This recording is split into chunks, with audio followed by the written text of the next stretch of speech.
అందరికీ నమస్కారం. నేను మీ సురేష్ యాదవ్, ఉస్మాన్ యూనివర్సిటీ. చాలా కాలం తర్వాత నేను ఈ వీడియో చేస్తున్నాను. ఎందుకంటే కాంగ్రెస్ గవర్నమెంట్ వచ్చి అతి కొద్ది కాలమైంది కాబట్టి వాళ్ళ పనితీరు కూడా మనం చూడాల్సినటువంటి అవసరం ఉంది. వాళ్ళు ఏ విధంగా పనిచేస్తున్నారని కూడా చూడాల్సినటువంటి అవసరం ఉన్నది కాబట్టి ఈ వీడియో నేను చేయడం జరుగుతుంది.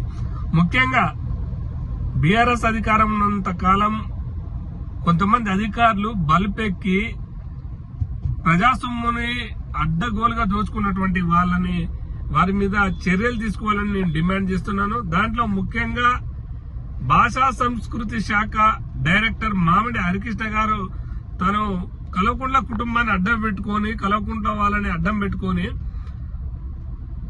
విర్రవీగి అధికారుల ఎవరైతే ఉన్న కళాకారులు ఉన్నారో వాళ్ళ నోట్లో మన్ను కొట్టి కోట్ల రూపాయలు దండుకోవడం జరిగింది.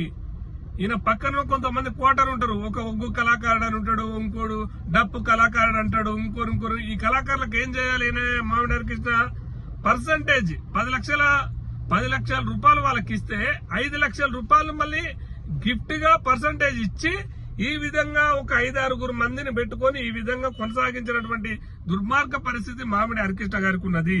చివరికి తన దగ్గరకు వచ్చినటువంటి మహిళలతో కూడా అసభ్యంగా ప్రవర్తించినటువంటి చరిత్ర మామిడి హరికృష్ణ గారికి ఉన్నది. ఇవాళ జూబ్లీ హిల్స్ లో కావచ్చు, హైటెక్ సిటీలో కావచ్చు, విల్లాలు కోట్ల రూపాయలు చేసే విల్లాలు కొన్నాడంటే మరి ఎక్కడి నుంచి డబ్బులు వచ్చినాయో విచారణ చేయాల్సినటువంటి అవసరం ఉన్నది. ఇంకొక విషయం, తాజా విషయం ఏంటంటే మీ గవర్నమెంట్ లో ఉన్నటువంటి ఒక మంత్రికి 3 కోట్ల రూపాయలు ఇచ్చి ఇంకా ఈ పదవిని కొనసాగించమని ఆ మంత్రి చుట్టూ తిరుగుతున్నట్టు కూడా వార్తలు వస్తున్నాయి. త్వరలోనే మేము వాటిని బహిర్గతం చేయాల్సినటువంటి అవసరం కూడా ఉంటది. దాని మీద అటు విషయం కూడా పేర్లతో సహా పూర్తి ఆధారాలతో సహా 3 కోట్ల రూపాయలు ఏ మంత్రి గారికి ఇచ్చిండో కూడా అట్టి విషయాలు కూడా బయట పెట్టడానికి మేము ప్రయత్నం చేస్తున్నాం. ముఖ్యంగా రాష్ట్ర గౌరవ ముఖ్యమంత్రి గారికి విజ్ఞప్తి ఏంటంటే ఇలాంటి అధికారులని మీరు కొనసాగిస్తే మీ గవర్నమెంట్ కు మచ్చరాదా? డిప్యుటేషన్ మీద వచ్చినటువంటి వరంగల్ లో 2 సార్లు సస్పెండ్ అయ్యి 2 సార్లు ఏసీబీ వలన చిక్కినటువంటి ఒక అవినీతి పరుని తీసుకొచ్చి మీరు ఇంకా కల్వకుంట్లంటే అవినీతి పరులు, కల్వకుంట్లంటే దొంగలు, వాస్తవ ఆ యొక్క కుటుంబమే అవినీతి పరులని మనం మొత్తుకున్నాం కదా. 9.5 ఏళ్లు మనం అదే మొత్తుకున్నాం కదా. మరి కల్వకుంట్ల బినాములుగా ఉన్నటువంటి మామిడి హరికృష్ణ లాంటి వాళ్ళని ప్రోత్సహిస్తే మీ గవర్నమెంట్ కూడా శుద్ధపూస ఎట్లా అని భావించాల్సి వస్తుంది.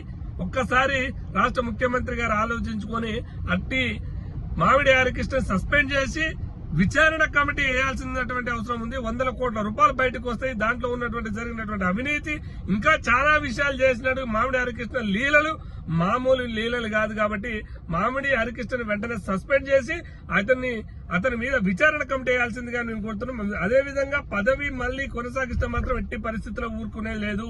డిప్యుటేషన్ మీద వచ్చినటువంటి వాడు కల్వకుంట్లని అడ్డం పెట్టుకుని 10 ఏళ్లు కొనసాగిండు. కానీ ఇప్పుడు హైకోర్టు ఖచ్చితంగా న్యాయస్థానాలు ఉన్నాయి, న్యాయ పోరాటం చేస్తాం. మీ గవర్నమెంట్ పాలన ఏ విధంగా ఉందో, ప్రజలలో ఏ విధంగా ఉందో మేము ఇన్ని రోజులు పరిశీలిస్తున్నాం. కాబట్టి ఇన్ని రోజులు కూడా ఏ మచ్చ చేయకుండా మేము ఉన్నాం. కాబట్టి ఖచ్చితంగా మామిడి హరికృష్ణ మీద ఇట్టి విషయం మీద మీ ప్రభుత్వం కూడా ఎలాంటి చర్య తీసుకుంటుందో చూసి న్యాయ పోరాటానికైనా మేము సిద్ధమని తెలియజేస్తున్నాం. మరొకసారి రేవంత్ రెడ్డి గారికి చెప్తున్నాను, రేవంత్ రెడ్డి గారు మీ పరిపాలన కొనసాగాలంటే కల్వకుంట్లకు బానిసలుగా చేసి కల్వకుంట్ల దగ్గర జీతగాల్లాగా కుక్కల్లాగా మెరిగినటువంటి అధికారుల మీద చర్యలు తీసుకోవాలి. కల్వకుంట్ల కుక్కనే మామిడి హరికృష్ణ అనే విషయాన్ని మరొకసారి తెలియజేస్తున్నాను.